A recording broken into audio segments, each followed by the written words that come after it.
यहाँ पर विधायक ज्ञापन और शुरू होने से पहले ही ये प्रदर्शन शुरू चल रहा है। होने से पहले ही ये प्रदर्शन चल रहा है।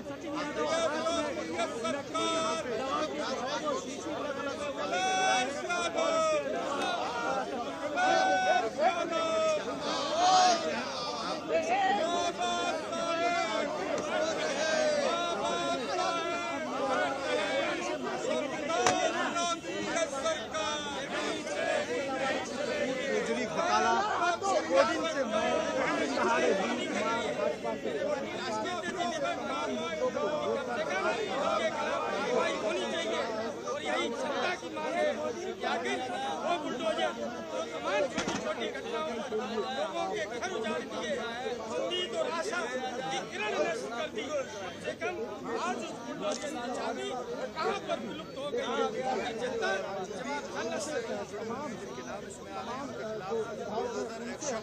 निश्चित रूप से जनता की आवाज सदन में हम सभी सामान्य नागरिक जनता की आवाज को सदन के पटल पर रखने का काम करेंगे।